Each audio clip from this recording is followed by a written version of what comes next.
Muy buenas tardes, le damos la bienvenida a todos ustedes que a través de las redes sociales, internet, YouTube, siguen estas conferencias bíblicas con mucha atención, sobre todo en los tiempos en que nos encontramos viviendo.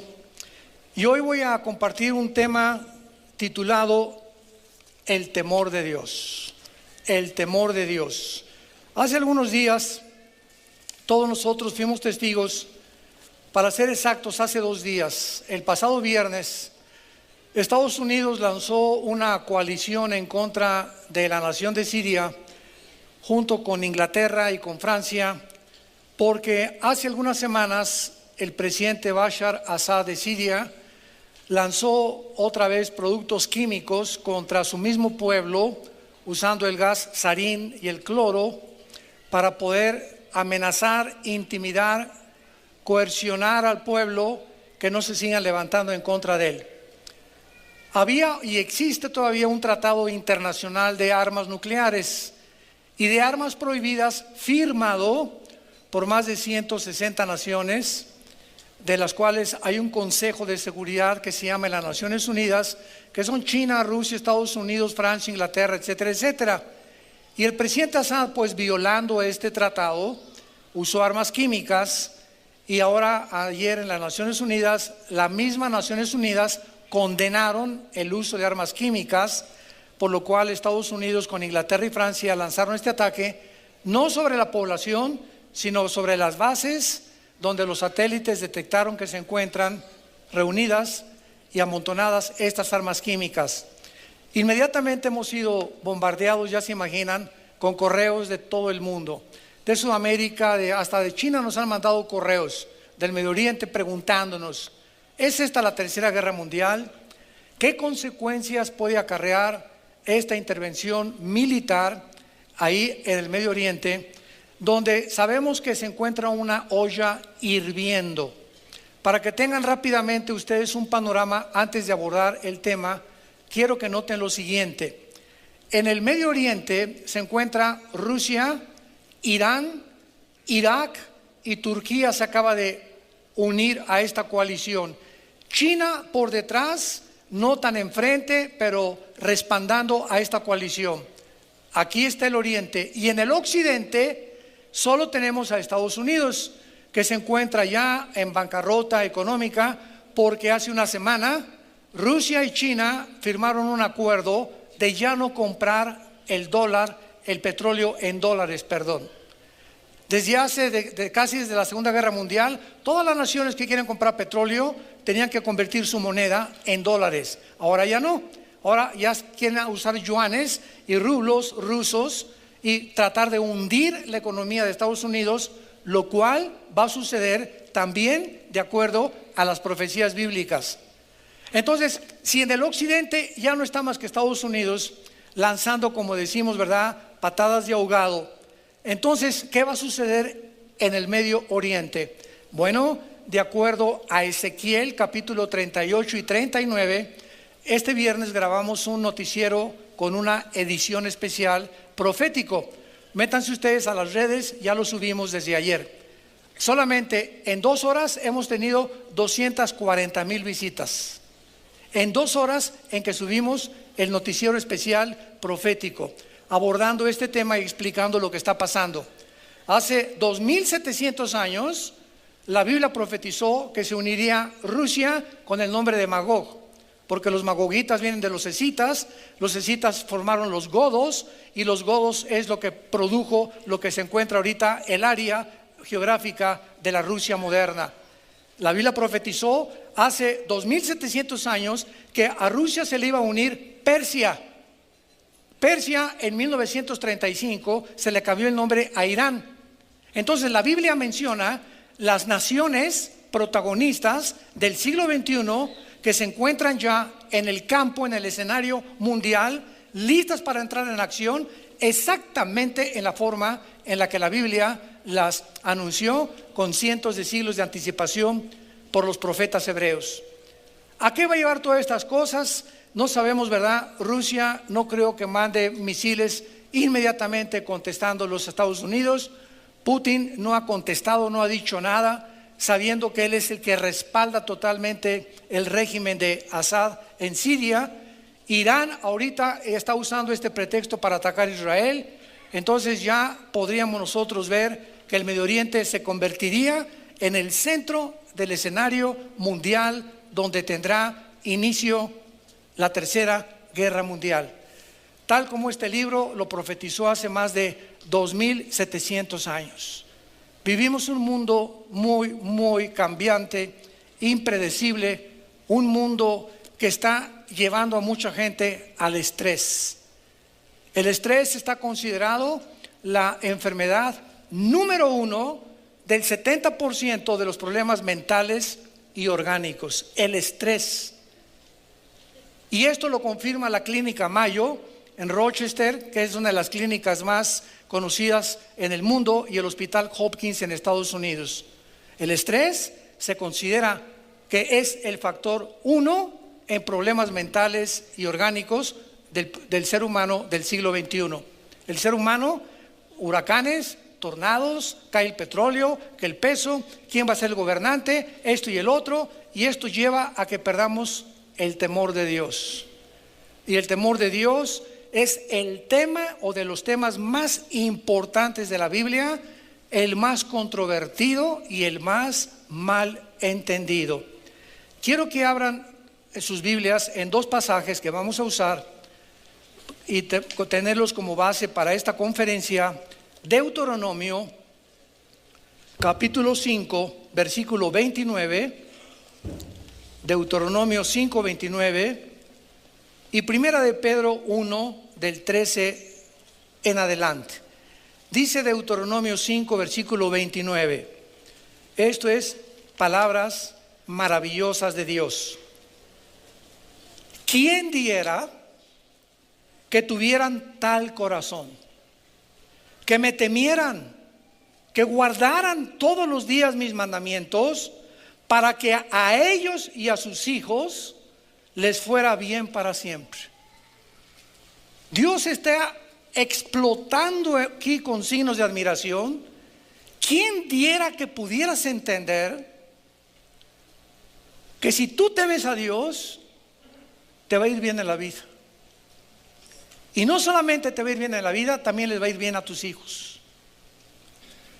Y en el Nuevo Testamento, en Primera de Pedro capítulo 1, versículo 13, dice el apóstol Pedro: por tanto, ceñid los lomos de vuestro entendimiento, sean sobrios y esperen por completo en la gracia que se os traerá cuando Jesucristo sea manifestado. Como hijos obedientes, no se conformen a los deseos que antes tenían cuando estaban en vuestra ignorancia, sino como aquel que os llamó es santo, sean también ustedes santos en toda su manera de vivir. Porque escrito está: sed santos porque yo soy santo. Y si invocáis por Padre a aquel que sin acepción de personas juzga según la obra de cada uno, conducíos en qué. Vean qué importante es este tema. Conduzcámonos, si nos decimos cristianos: papito, ya estoy enfermo, te pido por mi esposa, te pido por este cáncer, te pido que me des trabajo. Si estamos invocando a Dios de veras y creemos que Él nos va a contestar y queremos que nos conteste, tenemos que vivir en temor, en el temor de Dios, durante todo el tiempo de nuestra peregrinación. Siendo que es tan importante este tema, tenemos que desarrollarlo y conocerlo profundamente. En primer lugar, ¿qué significa temer a Dios? ¿Qué diferencia hay entre temer a Dios y tenerle miedo a Dios? Fíjense lo que acabo de decir. No es igual temer a Dios que tenerle miedo a Dios. Temer a Dios, a los que les interese apuntarlo, es simplemente la conciencia continua de que estamos en su presencia y que cada acción, cada pensamiento y cada obra que hagamos está abierta ante sus ojos y vamos a recibir de Él de acuerdo a lo que hagamos. Hace algún tiempo había una historia de un matrimonio que tenía unos niños chiquitos y les dijeron a los niños: papá y mamá vamos a ir al cine, pórtense bien. Nada más, no estaban ni siquiera allá arriba del carro los papás, cuando los niños comenzaron a aventarse helado, a agarrarse a cojinazos, desplumaron como 3 cojines, etcétera, etcétera, ¿verdad? Estaban esperando que se fueran sus papás para hacer de las suyas. Llegaron los papás a la casa y encontraron todo este desbarajuste y pues les dieron su buena zurra, ¿verdad? Y entonces la próxima vez les dijeron a los niños: miren niños, vamos a poner cámaras de televisión en cada cuarto y recámara de nuestra casa, y cuando regresemos simplemente vamos a ver las cámaras de televisión para ver lo que hicieron. ¿Cómo creen que se portaron los niños? ¿Perdón? Bien, ¿verdad? ¿Por qué? Por sentirse observados. Si muchos de ustedes no hacen lo que hacen cuando nadie los ve, es porque tienen temor de Dios. Pero si muchos de ustedes siguen con el pensamiento: ahorita nadie nos ve, estoy en un hotel y nadie me ve si puedo prender la pornografía, estoy con mi novio y nadie me ve si nos podemos manosear, estoy con unos amigos aquí, ¿verdad? Y me puedo emborrachar con los amigos, nadie me ve. Si nosotros no hacemos lo que hacemos por el temor de Dios, es porque no tenemos el temor de Dios. Entonces, el temor de Dios es vivir con una conciencia continua que Él nos está viendo. Veamos, por ejemplo, algunos pasajes de la Biblia relacionados con esto. No los busquen, los nombro rápidamente. Génesis 16:13, tú eres Dios que ve. Salmo 139, oh Jehová, tú me has examinado y conocido, has entendido desde lejos mis pensamientos, has profundizado mi andar y mi reposo, todos mis caminos te son conocidos. Versículo 12, aún las tinieblas no encubren de ti, lo mismo te son las tinieblas que la luz. Proverbios 15:3, los ojos de Jehová están en todo lugar, mirando a los buenos y malos. Segunda de Corintios 5:10, es necesario que todos comparezcamos al tribunal de Cristo, para que cada uno reciba según lo que haya hecho, mientras estaba en el cuerpo, sea bueno o sea malo. Salmo 94:9, el que hizo el oído no oirá, el que formó el ojo no verá. Proverbios 5:21, porque los caminos del hombre están delante de Jehová y él considera todas sus veredas. Jeremías 16:17, porque mis ojos están sobre todos los caminos del hombre y su maldad no se esconde de mis ojos. Vean ustedes que la Biblia, y el problema está que no lo creemos. No, que ahorita Dios está ocupado ahorita en Siria. Ahorita Dios está ocupado en otros lados. A mí ¿qué se va a estar fijando en mí Dios? Es el pensamiento que nos embarga el alma continuamente. Pero cuando tenemos la conciencia y creemos lo que la Biblia dice, nos conducimos de esta manera, sabiendo que no hay nada que le podamos esconder. Ahora, vean la promesa también de que Dios nos dice que todas las cosas que hagamos en secreto van a salir a la luz tarde o temprano. Lucas 8:17, porque nada hay oculto que no haya de ser manifestado, ni escondido que no haya de ser conocido y de salir a la luz. Lucas 12:3, por tanto, lo que has dicho en tinieblas, a la luz se va a oír, y lo que has hablado al oído en los aposentos, se proclamará en las azoteas. Y finalmente, 1 Timoteo 5:24 y 25, los pecados de algunos hombres se hacen patentes antes que ellos vengan a juicio, mas a otros se les descubren después. Asimismo se hacen manifiestas las buenas obras, y las que son de otra manera no pueden permanecer ocultas. Con Dios no jugamos. A Dios no lo engañamos. No nos podemos esconder ni tener una vida secreta. Como dicen, una vida en tu closet y después sales del closet y das a conocer lo que ocultaste en los últimos años de tu propio carácter y de tu propia personalidad. No podemos burlarnos de Dios, no nos engañemos, Dios no puede ser burlado. Fíjense lo que dice la Biblia. Si tú tienes un pecado, yo no sé cuál, puede ser un amante, una fornicación, estar robando o lo que sea, y pasan 4 o 5 meses y dices, bueno, no me ha pasado nada ni me ha castigado Dios. Entonces sigues haciendo lo que estabas haciendo porque todo sigue igual. Tengo 3 meses viendo pornografía y nada pasa. Tengo 6 meses robando en mi trabajo y nada pasa. Tengo un amante ya desde hace 3 o 4 años y mi esposa no se ha enterado y todo va bien. Es más, voy a la iglesia y hasta doy mis diezmos. Pero lee lo que dice claramente. Hay algunos pecados que Dios no juzga inmediatamente. O sea, no cae el hacha del juicio así. Juan el Bautista lo dijo con estas palabras: el hacha ya está puesta en los árboles y todo árbol que no dé fruto será cortado. O sea, Dios espera a que cambies, a que cambies, a que cambies, y si pasa el tiempo y no produces fruto, el fruto del Espíritu Santo, Dios deja de tratar contigo. Y además, lo que escondías lo saca a la luz. ¿De qué manera, santos de Dios, la realidad de estas verdades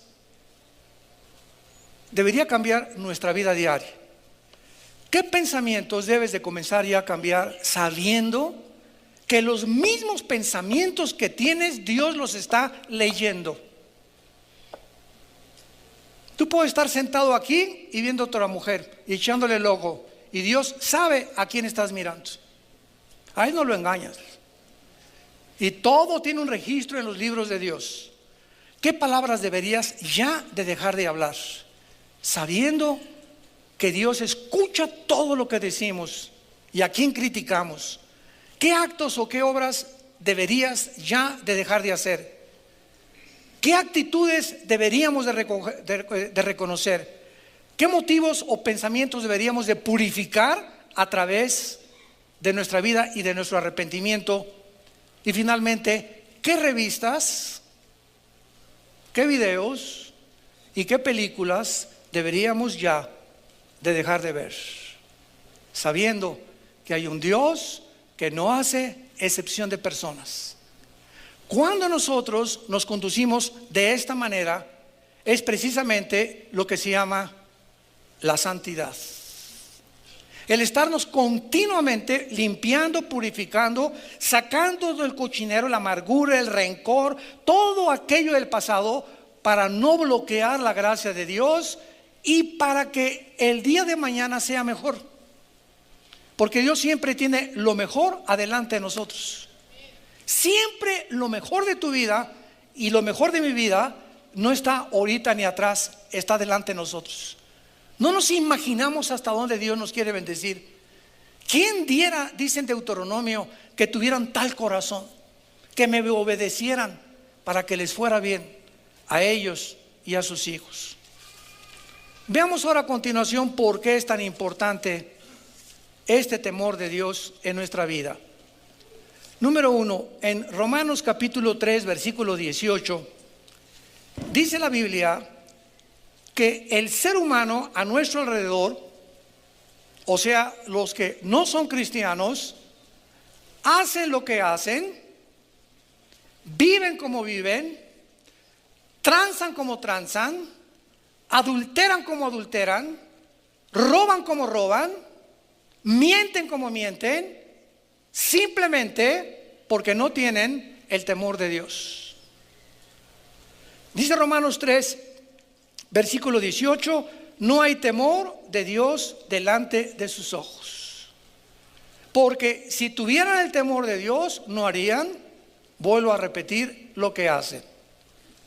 En segundo lugar, la Biblia nos dice en Proverbios 1, versículo 7, que el temor de Dios es necesario para tener sabiduría. El principio de la sabiduría es el temor de Dios. Ahora, noten esto con mucho cuidado. ¿Qué diferencia hay entre ser sabio y tener mucho conocimiento? Porque nosotros le llamamos sabios a una persona, no es muy sabio, tiene muchos conocimientos, habla 5 idiomas, es políglota, etcétera, etcétera, o es un genio, lo que tú quieras, ¿no? Pero cuando venimos a este libro que es la Biblia, descubrimos algo. La sabiduría es la capacidad que el Espíritu Santo nos da para aplicar el conocimiento. Voy a explicarlo. Dios nos dice a los varones: amen a vuestras mujeres. Efesios 5, 22 en adelante. No como Rambo, no como John Travolta, no como los actores de Hollywood. Ama a tu mujer como Cristo nos amó desde la cruz, con un amor incondicional, sacrificial. Muy bien, yo ya soy cristiano. Este conocimiento cualquier varón cristiano lo tiene. No seas mustio, a menos que nos visites y no tengas este conocimiento. La Biblia dice que los maridos amemos a nuestra mujer como Cristo nos amó, de una forma incondicional. Muy bien, yo ya tengo el conocimiento. Ahora bien, fíjense, síganme con mucho cuidado. Si ese conocimiento que yo ya tengo con respecto a cómo tratar a mi mujer, lo comienzo inmediatamente a aplicar en mi casa, y mi esposa se convierte en mi reina, mi esposa, mi amiga, mi amante, comienzo a ser más considerado con ella, más caballero con ella, la tengo más amabilidades con ella, la respeto aún muchísimo más. Es porque estoy aplicando el conocimiento, y mientras más aplico lo que sé, más sabio me vuelvo. La sabiduría es el resultado de aplicar el conocimiento, lo que tú sabes. Si dice la Biblia: no toques a tu novia, no forniquen antes de casarse, y lo practicas, te haces un muchacho sabio, una muchacha sabia. Y sabes una cosa, vas a ser el número 1 en tu clase. Vas a discernir la voluntad de Dios, vas a tener paz. Dios te va a dar compañeros, compañeras, o tu próximo esposo, tu próxima esposa, que va a ser lo que tú estás buscando, simplemente porque fuiste sabio, fuiste sabia en saber a quién escoger. No escogiste a cualquier pelefustán roto quintopatiero. Escogiste al muchacho que va a ser el padre de tus hijos, y escogiste a la mujer que va a ser la madre de tus hijos. ¿Y sabes por qué lo hiciste? Porque estabas lleno de sabiduría en el momento de escoger. No cuando estabas en la disco, sino cuando realmente supiste que esa muchacha, ese muchacho era para ti. Hay otra cosa que explicamos de la sabiduría, que es con el dinero. En Proverbios 2 y en Proverbios 3 la Biblia dice: adquiere sabiduría antes que piedras preciosas, antes que el oro y que la plata. Yo ahora, algún tiempo en mi vida, como todos nosotros, ¿verdad? La Biblia está llena de misterios profundos y aventuras que cuando descubres dices: cuánta sabiduría de Dios. Yo le preguntaba a Dios: ¿por qué, Señor, me dices que antes de que me quieras bendecir con dinero, o antes que me quieras prosperar, necesito tener sabiduría? Y lo pude comprender. Y aquí en la Biblia lo dice. Y me dijo Dios, ¿verdad? Nos lo dice a todos nosotros: hijito mío, hijita mía, porque si tú tienes dinero y yo te bendigo en tu negocio de tacos y de hamburguesas, y en tu gerencia y en lo que tus propiedades o en tus movimientos políticos, si yo te prospero y tú no tienes sabiduría, cuando comiences a hacer dinero, ese dinero se va a convertir contra ti en una maldición.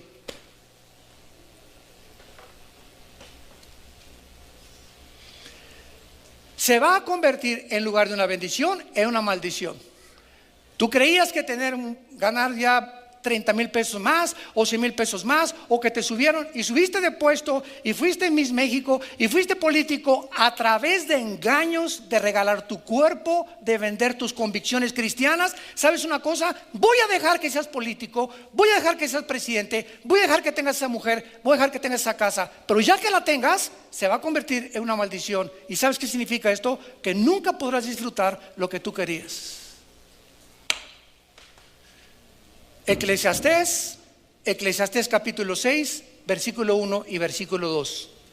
Dice Salomón: hay hombres a quienes he visto que no les falta nada, tienen todo lo que su alma posee, Pero, versículo 2, no tienen el don para disfrutar lo que tienen. Qué grande diferencia se encuentra ahí, ¿verdad?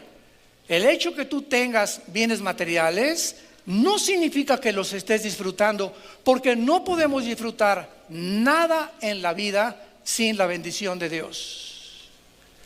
Ya tienes el castillo de Chapultepec y vives ahí donde mataron a Juan Carlos o al emperador fulano de tal, ¿verdad? Y ya vives ahí en la casa que tú querías y tienes el carro que tú querías. Y sabes una cosa, que comienzas a descubrir que aun cuando tienes esa casa y ese carro, sigues con un vacío, sigues en tus pleitos en tu casa, sigues con problemas. Mientras más ganas, más gastas, y creías que te iba a alcanzar más con ese aumento que te dieron, y descubres que más gastos tienes, y comienzas a descubrir que ni las vacaciones disfrutas, porque es imposible disfrutar la vida sin Dios. ¿Para qué les doy ejemplos? Les voy a dar un ejemplo, pues ya murió, ¿verdad? Varios que voy a estar ya murieron. La que fue tu madrina, María Félix.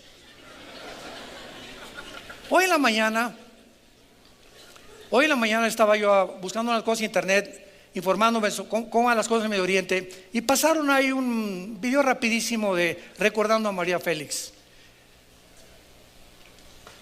Murió a los 88 años, enterró como a 6 atrás de su jardín. Se casó con Agustín Lara, con Jorge Negrete, su último fue un francés, etcétera, etcétera.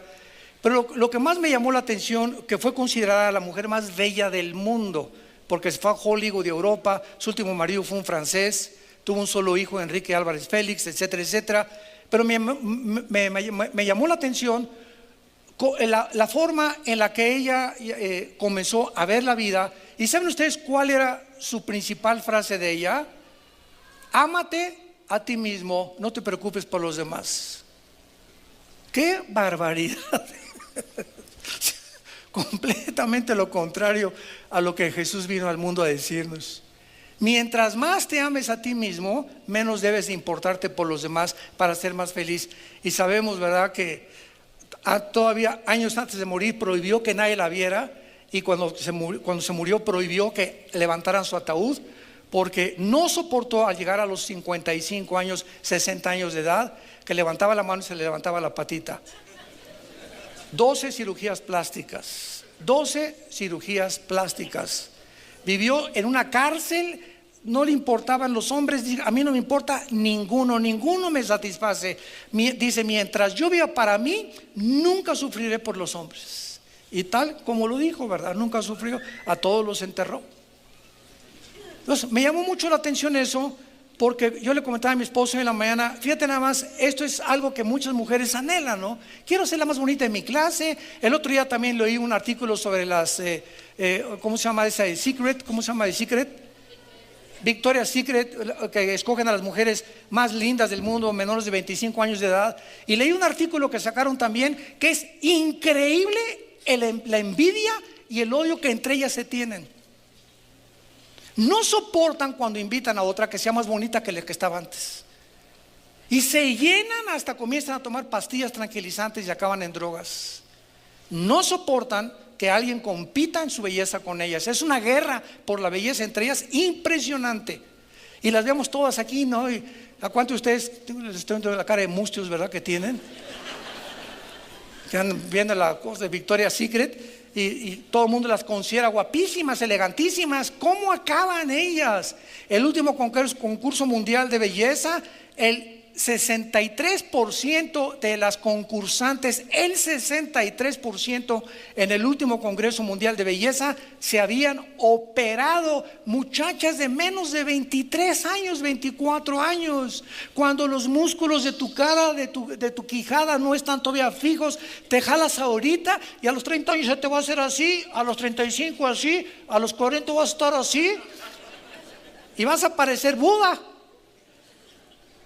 ¿Por qué? Porque los grandes cirujanos honestos dicen, una mujer no resiste una cirugía antes de los 35, 40 años, hasta que ya su piel está completamente formándose, y la segunda a los 60. Pero se deforman completamente por dar la apariencia en el mundo de belleza sin saber el precio que se paga. ¿Cuánta sabiduría hay en la Biblia. ¿Por qué hacen todo lo que hacen? Porque no tienen el temor de Dios. En tercer lugar, el temor de Dios es muy importante también para poder conocer, qué precioso es esto. Salmo 25:14, los secretos de Dios. El temor de Dios es indispensable para conocer los secretos de Dios. Dice el Salmo 25:14. Esto me encanta. La comunión íntima de Jehová es con los que le temen. Si no hay temor de Dios en tu vida, en vano oras, en vano lees la Biblia, porque no entras, no haces química con la santidad de Dios. Y la santidad de Dios se encuentra solo en su temor. Su comunión es con los que le temen, y mira lo que dice a continuación: y a ellos les dará a conocer su pacto, o sea, sus cosas secretas. ¿Qué cosas tan misteriosas tenemos en el mundo que vivimos? La predestinación. Oye, hermano, ¿usted es calvinista o es arminiano? ¿Y usted cree en el calvinismo o en el arminianismo? A ver, explíquemelo. ¿Y por qué Dios permite las guerras? ¿Y por qué Dios permite a Satanás? ¿Por qué Dios no acaba con el mal? ¿Por qué permite problemas genéticos Dios? ¿Por qué hay tantas diferencias denominacionales? ¿Por qué Dios permite cataclismos? Y tantos misterios que hay en el mundo que la gente los quiere conocer. Demandan respuestas de Dios sin entender que no tiene la sabiduría para poder entenderlos. Es como un niño de 5 años. Oiga, maestro de filosofía o de química o de astrofísica, explíqueme la fórmula E igual a mc al cuadrado de Alberto Einstein de la teoría de la relatividad. Maestro de genética, explíqueme usted el ácido desoxirribonucleico o el ADN. ¿Cómo funciona? Mira, chamaco, cerebro de avispa. Aunque yo te lo explicara, Pepito, no tienes desarrollado el cerebro. ¿Que no tengo el mismo cerebro que usted? Tenemos el mismo cerebro. La diferencia entre tu cerebro y mi cerebro es que el mío está más desarrollado que el tuyo. Son los mismos, pero tengo más desarrollo. Y el entendimiento y la comprensión de las cosas es conforme a uno va creciendo y va uno entendiendo poco a poco el mundo que nos rodea. Entonces yo no te puedo explicar la teoría de la relatividad de Einstein si primero no sabes aritmética, y después tienes que saber cuadrados, y después tienes que saber raíz cuadrada, y después logaritmos, y después álgebra, y después cálculo diferencial, y después matemáticas cuánticas. Y cuando ya llegues a cierto nivel en física matemáticas, la vas a entender.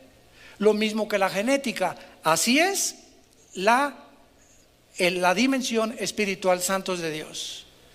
¿Cuántos de ustedes están queriendo ya saber? A ver, tienes 1 año de convertido, 3 años de convertido y vives en pecado. U 8 años de convertido y vives en pecado, y vienen aquí a las clases de elite, el Instituto Teológico, y a veces te mandan a los maestros: ay, maestro, explícame esto, y a ver esto por qué, creyendo que ellos tienen la capacidad de entender, y no lo entiendes por tu falta de desarrollo y porque no tienes el temor de Dios en tu vida. Qué bendición cuando tememos a Dios, que comenzamos a comprender la mente de Dios, y sus pensamientos no son nuestros pensamientos.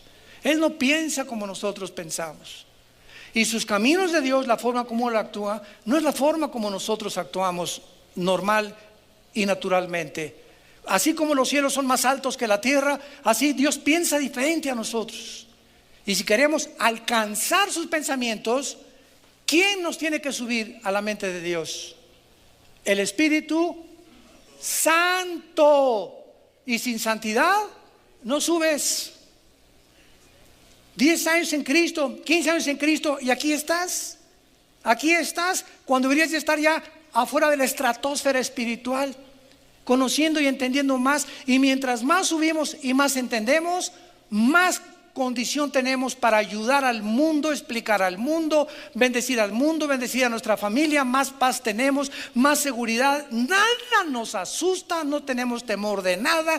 Que vamos en el avión y comienza el avión a hacer y comienzan las señoras, nos vamos a estrellar. Señor, aunque siga gritando, sus gritos no van a detener el avión. Ahí que hacemos, ¿verdad? En el nombre de Jesús, en 30 segundos estamos con Jesús. Aleluya, ahí te voy, Señor, ahí te voy, ahí te voy. Y estoy hablando en serio. Y mi esposo y yo lo hemos pasado, y mi esposa le puede dar testigo. Muchas veces hemos tenido unas turbulencias, pero de veras que creímos y tranquilos. Señor, en menos de 45 segundos tocamos, aterrizamos contra el Popocatépetl. Y ni vamos a sentir nada. ¡Pum! Y de repente abrimos los ojos y estamos con Jesús.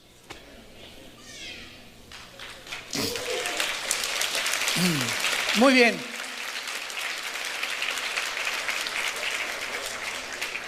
En cuarto lugar,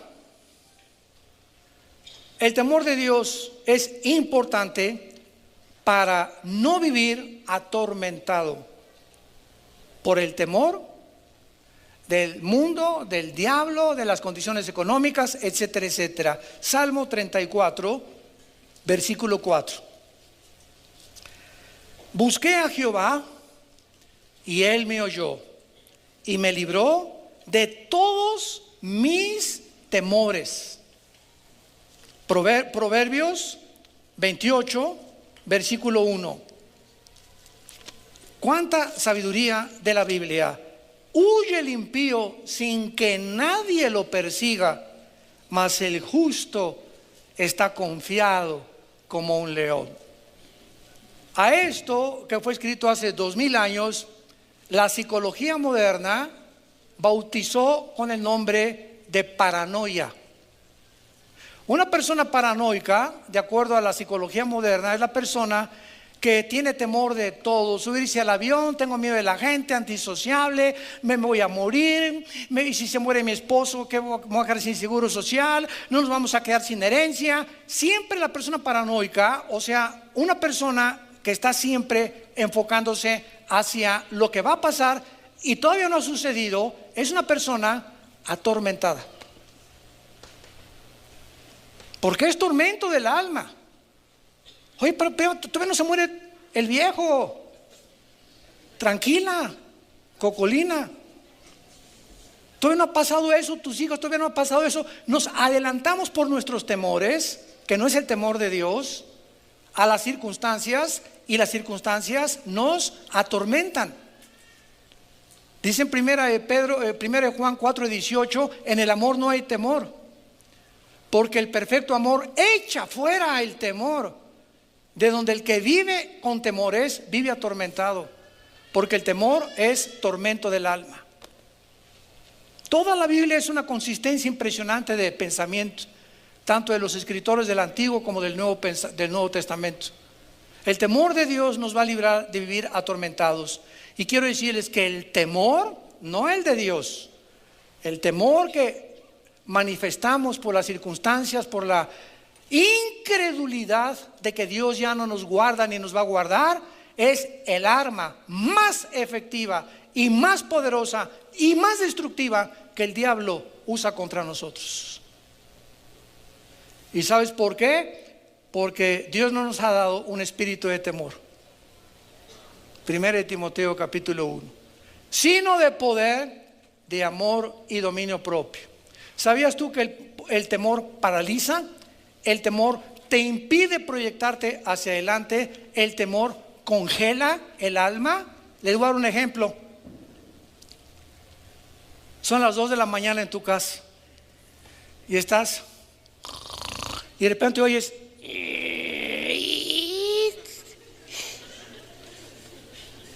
se está abriendo la puerta. Y en ese momento, en lugar de que te pares, a mí me vale, agarras el bate de béisbol, te quedas así. Y hay algo que nos impide hasta movernos. Nos sentimos como que algo nos congeló del temor de lo que pueda pasar. ¿No es cierto? Un día yo me acuerdo que estábamos en Acapulco y hay una playa que se llama Pidelacuesta, casi al final ya de Mocimba, donde son las olas más grandes de Acapulco. Casi nadie va a Pidelacuesta, más que es famosa por la puesta del sol. Si quieres ver la puesta del sol en todo su esplendor a las 6 de la tarde en Acapulco, vete desde las 5:30 a Pidelacuesta. Y las olas son como de 2-3 metros. Y a nosotros nos enseñaron, pues desde luego, que cuando la ola se levanta así, ¿verdad?, te metas para que la ola quiebre y se rompa después de ti, para que no te envuelva. Y por eso se ahogan tantos en la Condesa. Y cuando se ahogó en la playa, ¿verdad?, se oyó porque no supo cómo meterse ni cómo responder a las olas. Ok, entonces una vez yo estaba así volteado y no me acuerdo qué estaba haciendo, cuando de repente vi una ola enfrente de mí y yo sabía que tenía que meterme así, aventarme contra la ola para que se quebrara, pero vi tan grande la ola que me congeló. Me dio temor de aventarme de clavado, y ahí lo descubrí, ¿verdad? El temor me hizo quedarme sin responder, sin mover mis miembros y quedarme así. No se imagina la revolcada que me dio. Pero siempre que nos enfrentamos a peligros, ¿verdad?, el temor congela, te impide proyectarte. Y el temor de Dios nos impide que nosotros seamos gobernados por los temores. Jesús dijo en Mateo 6: no te preocupes por el día de mañana, hombre. Ahí estás como león enjaulado a las 2, 3 de la mañana. ¿Qué comeré mañana? Y no tengo para el desayuno. Todavía no amanece. A lo mejor Dios hace un milagro y te trae, no sé, alguien que te traiga cornflakes para tus hijos, para una leche para poder desayunar. Espera el último momento, Dios va a actuar. Mañana traerá su afán. Preocúpate ahorita por el afán de hoy. Hoy tenemos demasiados problemas para preocuparnos de los de mañana. Y así hay gente, vive preocupada continuamente, y así se mueren. Unos por la belleza, como ya vimos, artistas de cines. Otro, como también Madonna dijo hace como 6 meses: me preocupa llegar a los 55 años y no tener público, porque me moriría. Lo que me sostiene es el público y el aplauso de la gente. Un temor tremendo a envejecer y a perder a su público. Imagínense nada más como lo tienen las reinas de belleza, que la belleza se tiene que acabar, el dinero se tiene que acabar, tus amistades se tienen que acabar, tus conexiones políticas se tienen que acabar, todo se acaba. Y tenemos al final, acabamos solos. Bienaventurado el hombre que tiene a Jehová, porque nunca será desamparado ni abandonado por el Señor de los ejércitos. Bendito sea Dios, a su nombre.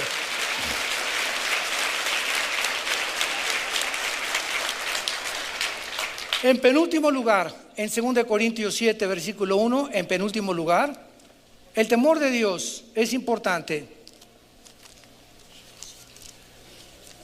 porque sin el temor de Dios no podemos madurar en la santidad.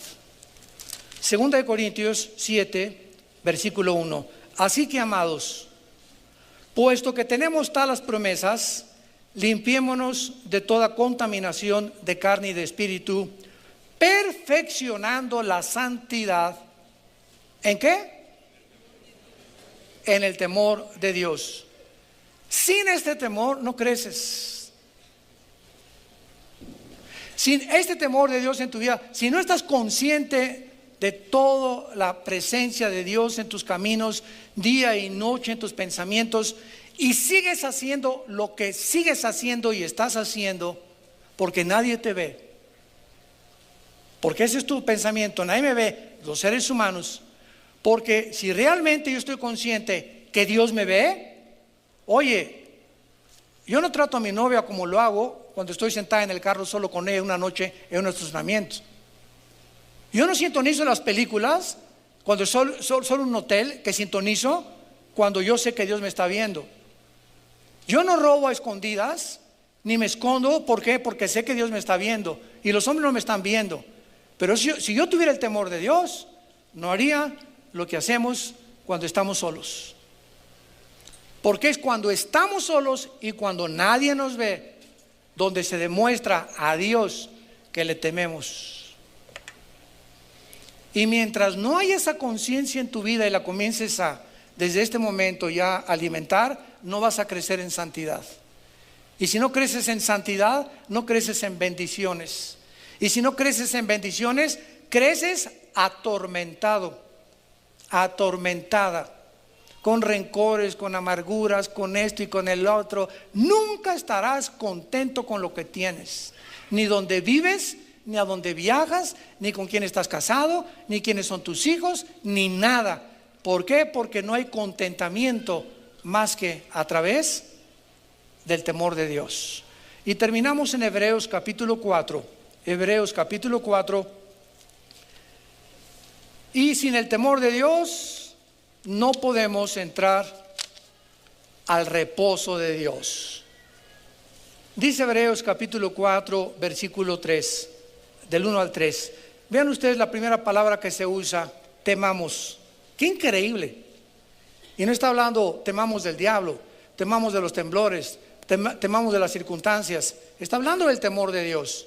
Pero fíjense cómo es la primera palabra con la que aborda el Espíritu Santo lo que va a desarrollar. Temamos. ¿Por qué?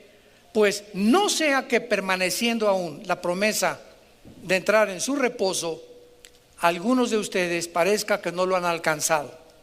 Porque también a nosotros se nos ha anunciado la buena nueva, como a ellos. Pero no les aprovechó el oír la palabra por no ir acompañada de fe en los que la oyeron. Pero los que hemos creído entramos, ¿qué cosa? ¿Saben ustedes que el séptimo día Dios descansó? Génesis capítulo 2, así acá el capítulo 2 del Génesis. El capítulo 1, perdón, y el capítulo 2 comienza diciendo que Dios santificó o puso aparte no los 6 días de la creación, sino Dios separó el séptimo día como algo especial. Y saben ustedes que el séptimo día no se ha acabado. Dios sigue reposando de sus obras. Ahora muy bien, cuando viene Israel, Dios, para que recordaran que no todo es trabajar, que no todo es estudiar, que no todo es los problemas de este mundo, sino que vivimos para conocer a Dios y entender que a través de nuestra conexión y comunión con Él, todo lo demás, mi licenciatura, mi medicina, mi carrera, artístico, futbolista, lo que sea, todo lo demás lo pongo alrededor, girando de la cruz, todo me va a salir bien. Entonces Dios le da a Israel el séptimo día para que un día a la semana se olvidaran de todo absolutamente. No se llevaran ni la laptop a Acapulco en vacaciones. Descansen y este día piensen solamente en mí, alaben, disfruta a tus nietos, a tus hijos, juega en la arena con tus hijitos, con tus nietos, con tu esposa, llévatela al cine, descansen, váyanse a cenar en la noche, desconéctate, no pienses nada absolutamente de todos los negocios ni del mundo donde tú te encuentras y conéctate conmigo nada más. Muy bien, acaba el Antiguo Testamento y Jesús en Mateo 11, versículo 27 en adelante, dice lo siguiente: vengan a mí los que están cargados y trabajados, ¿verdad? ¿Quién no está trabajado y cargado y ya decimos, ya estoy harto? Ya llega la Semana Santa y córrele a la carretera a Acapulco y vamos a descansar, o vámonos aquí, vámonos allá, porque queremos desaparecernos, ¿verdad? Por lo menos del smog y de México y lo que sea, por algunos días. Jesús dice, ¿quién no está cargado? Vengan a mí, y fíjense lo que dice Jesucristo: y yo les daré el Shabbat.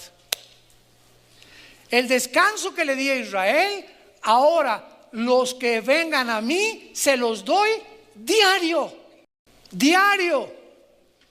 Porque ahora en Cristo hemos entrado al reposo eterno de Dios, que es el que habla Hebreos capítulo 4.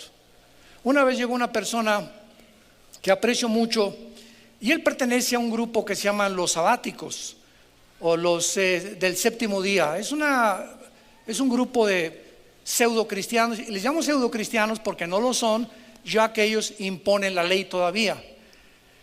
Y me dice, Armando, ustedes los cristianos, ¿por qué no guardan el sábado? Y le contesté, te ganamos, le dije, guardamos el lunes, el martes, el miércoles, el jueves, el viernes. Le dije, ¿que nada más tú el sábado? Le dije, nosotros todos los días ya son de descanso, es nuestro Shabbat, porque hemos entrado a los brazos de Jesús, y al venir a la cruz todos los días son santificados. Ya la Semana Santa no es santa para nosotros, los 365 días del año son santos para nosotros. Que el mundo recuerda la Semana Santa y la Navidad para recordar es otra cosa, pero ya no tenemos, es el viernes a las 3 de la tarde, en este momento oremos o pongámonos a ayunar. ¿Sabes una cosa? Esas son tradiciones. Claro que es el momento en que se recuerda que la crucifixión de Cristo, pero ya todos los días son santos para nosotros. Entonces, no se puede entrar al reposo de Dios.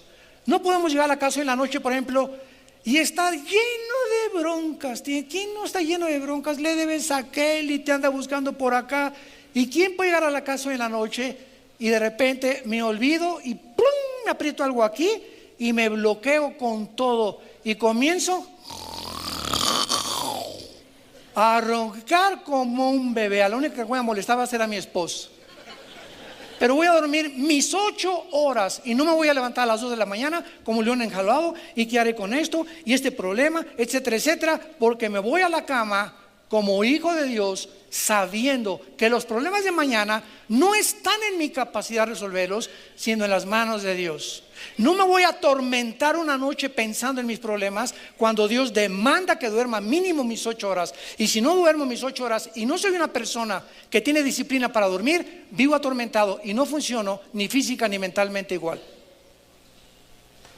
La falta de sueño y la falta de reposo afecta a tu sistema nervioso. ¿Y sabes por qué no lo haces? Porque no has entrado al reposo de Dios. Porque cuando oyes la palabra, la oyes sin fe. No crees lo que dice la Biblia.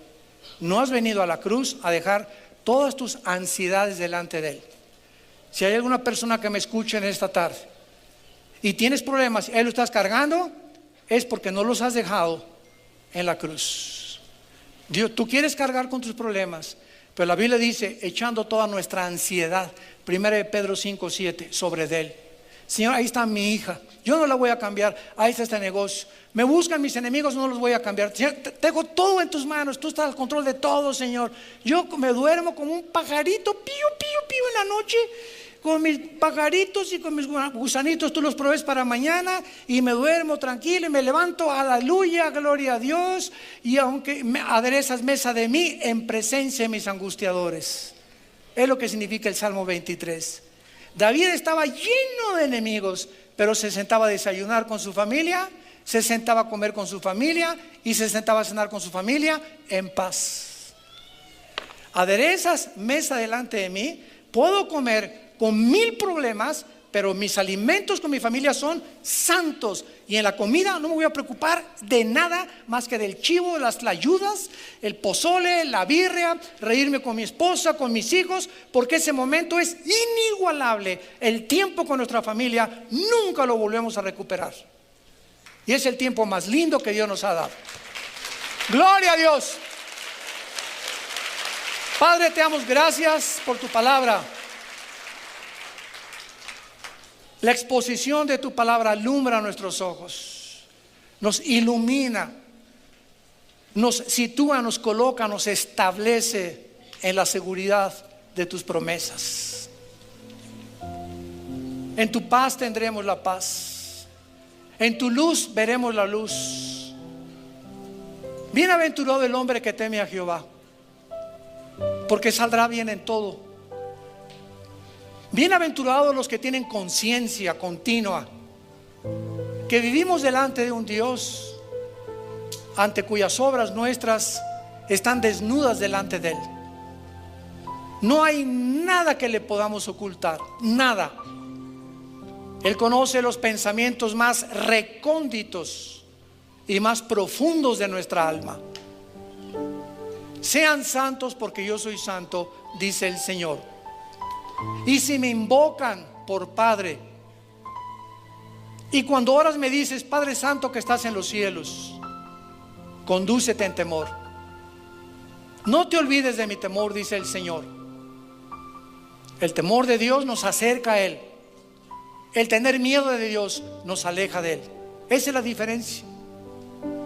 Pero en lugar de vivir lejos de Él, vivimos cerca de la cruz, porque es ahí donde encontramos la abundancia de gozo, de paz, de seguridad, de esperanza, de bienestar, de futuro, porque en Él podemos estar firmes y constantes, sabiendo que Él nos ve, nos conoce y nos dará conforme a nuestras obras.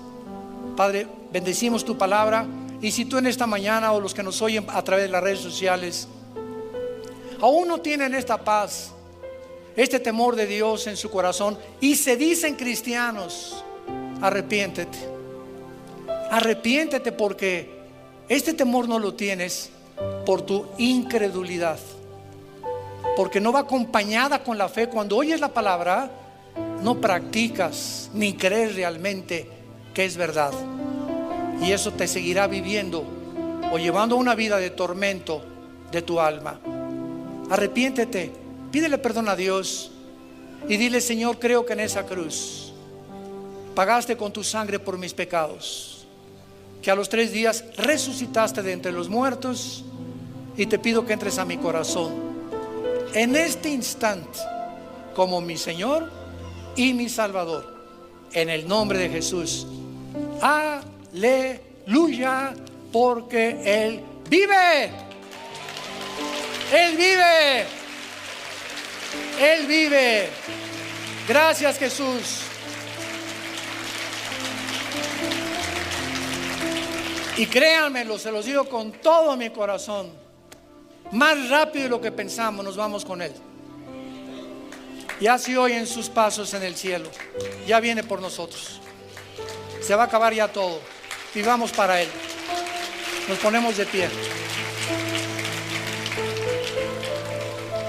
Los que quieran recibir esta bendición pastoral lo pueden hacer. Que Dios bendiga tu vida y tu matrimonio. Que Dios bendiga a tus hijos.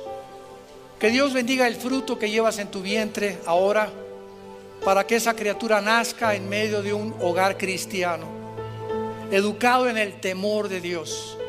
Inculcarles a nuestros hijos desde pequeños: Dios nos ve las 24 horas del día. Que Dios bendiga a tus padres. Que Dios bendiga tu trabajo.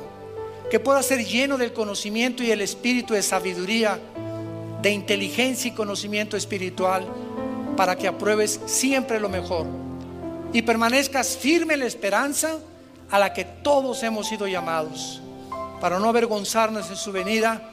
Y que Dios ponga en este momento sobre tu vida esa paz que guardará tus pensamientos y tu corazón en Cristo Jesús. Les bendecimos con esa paz en el nombre de nuestro Salvador. Amén. Que Dios los bendiga.